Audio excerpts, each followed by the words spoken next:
Amigos y hermanos, muy buenos días. El Señor les bendiga y les ayude a comprender a tiempo que no hay dolor más agudo que el que experimenta el que no supo valorar lo que tenía hasta que no lo perdió. Y ahora, palabras de sabiduría. Leamos Juan 7, 33 y 34.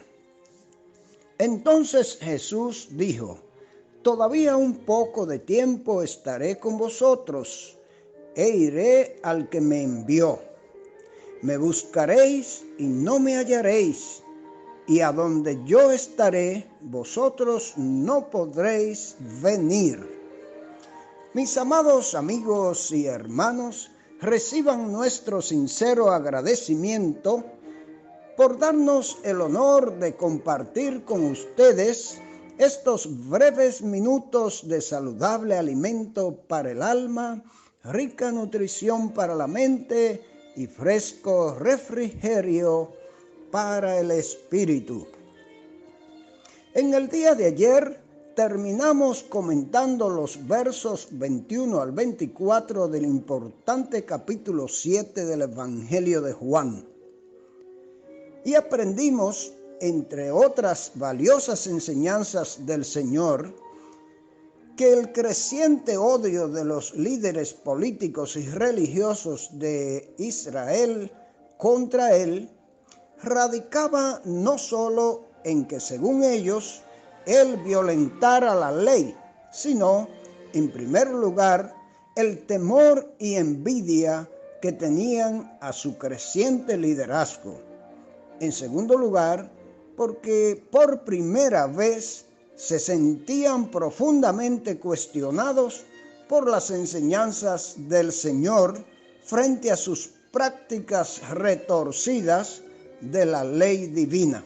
Y en tercer lugar, se sentían desarmados e incapaces para responder a los desafíos del Señor Jesucristo. Todo esto sucedía porque ellos se habían apartado de Dios, cayendo en el pecado de la hipocresía religiosa, la idolatría, egocentrismo y oscuridad espiritual, llegando a la ignorancia del Dios que decían defender y proclamar. ¿No tiene algún parecido, mis amados amigos y hermanos, con el mundo en que vivimos hoy? Preparemos, pues, nuestros corazones en este momento para los interesantes comentarios que nos trae hoy el Dr. McDonald con el tema Jesús enseña en el templo, parte 2. Juan 7, 25 al 36. Aprendimos por el versículo 25 que a estas alturas había llegado a ser bien conocido en Jerusalén que los líderes judíos estaban conspirando contra el Salvador. Aquí algunos se preguntaban si este no era aquel a quien los líderes perseguían. No podían entender que se permitiera al Señor Jesús hablar tan abiertamente y sin temor. Si los gobernantes lo odiaban a él, tanto como decían, ¿cómo se le había hecho creer al pueblo? ¿Por qué le permitían entonces continuar? La gente que no creía que Jesús era el Mesías pensaba que sabían de dónde venía. Creían que vino de Nazaret, conocían a su madre María y suponían que José era su padre. Los judíos creían comúnmente que cuando el Mesías viniera, vendría repentina y misteriosamente. No tenían ni idea de que nacería como un bebé y crecería para ser un hombre. deberían haber sabido por el Antiguo Testamento que nacería en Belén, pero parecían bastante ignorantes de los detalles referentes a la venida del Mesías. Por esto dijeron en el verso 27, cuando venga el Cristo, nadie sabrá de dónde sea.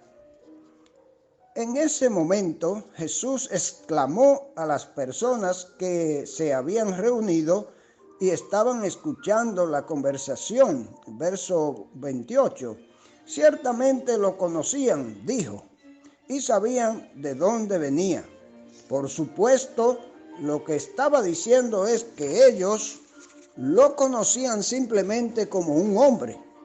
Lo conocían como Jesús de Nazaret. Sin embargo, lo que no sabían era que Él también era Dios. Debían entender que Él no vino por su cuenta, sino que había sido enviado por Dios Padre, a quien estas personas desconocían. De este modo, el Señor hizo una afirmación directa de igualdad con Dios. Había sido enviado al mundo por el Dios verdadero y ellos no conocían a este Dios. Sin embargo, Él sí le conocía. Él habitaba con Dios desde la eternidad y era igual en todos los aspectos a Dios Padre.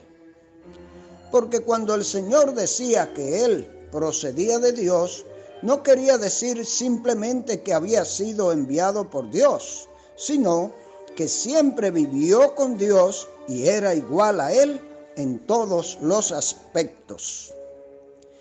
En la expresión Él me envió, el Señor declaró de la manera más clara posible que Él era el Cristo de Dios, el ungido, a quien Dios había enviado al mundo para cumplir la obra de redención. Por el verso 30 sabemos que los judíos entendieron la importancia de las palabras de Jesús y sabían que estaba afirmando ser el Mesías. Consideraban que esto era blasfemia e intentaron arrestarlo, pero no fueron capaces de prenderlo porque su hora aún no había llegado. En realidad, muchas personas creyeron en el Señor Jesús. Queremos pensar que su creencia era genuina. Su razonamiento era el siguiente: ¿qué más podría hacer Jesús para probar que era el Mesías? Cuando el Mesías viniera, si Jesús no era el Mesías, ¿sería capaz de hacer milagros más numerosos o más maravillosos que los que Jesús había hecho? Obviamente, creían que los milagros de Jesús probaban que era el Mesías verdadero. Mientras que los fariseos se movían entre la gente, oyeron esta conversación de fondo. La gente estaba murmurando acerca del Salvador, pero no en el sentido de quejarse contra Él, sino revelando secretamente su admiración por Él. Los fariseos tenían miedo de que esto se convirtiera en un gran movimiento de aceptación de Jesús, así que enviaron guardias para arrestarlo. Las palabras de los versículos 33 y 34 fueron indudablemente dichas a estos oficiales, así como a los fariseos y a la gente en general. El Señor les recordó que estaría con ellos durante poco tiempo y después volvería a Dios Padre, quien lo envió. Indudablemente, esto solo hizo que los fariseos se enojaran más. Un día futuro, dijo el Señor, los fariseos le buscarían y no podrían encontrarle. Vendría un tiempo cuando necesitarían al Salvador, pero sería demasiado tarde. Él se habría ido al cielo y a causa de la incredulidad y maldad de ellos, no serían capaces de encontrarle allí. Las palabras de este versículo son especialmente solemnes. Existe el dejar pasar la oportunidad. Las personas pueden tener la oportunidad de ser salvas hoy. Si las rechazan, puede que nunca más tengan otra oportunidad. Los judíos no comprendieron el significado de las palabras del Señor. No se daban cuenta de que iba a regresar al cielo. Pensaban que tal vez se iba a una gira de predicación ministrando al pueblo judío que estaba diseminado entre los gentiles y tal vez aún enseñando también a los gentiles mismos. Expresaron su asombro ante sus palabras. ¿Qué quería decir con que le buscarían y no serían capaces de encontrarlo? ¿Dónde podría ir sin que pudieran seguirlo? Mis amados amigos y hermanos, aquí terminamos este importante tema del discurso del Señor en el templo para el pueblo de Israel. Y vemos que al final nos toca a cada uno de nosotros, no solo al pueblo de Israel con su gran incredulidad, despreciando la oportunidad o las oportunidades que tuvo de conocer al Divino Maestro y encontrar su gracia salvadora. De igual manera, mis amados amigos, la palabra nos dice que debemos buscar al Señor Jesucristo mientras pueda ser hallado.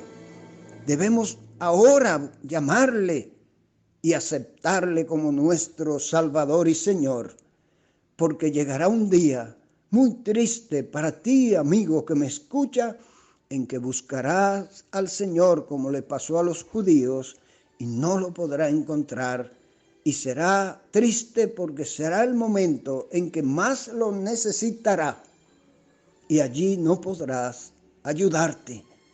Es ahora la gran oportunidad de reconocerte pecador y doblar tus rodillas ante el dador y autor de la vida.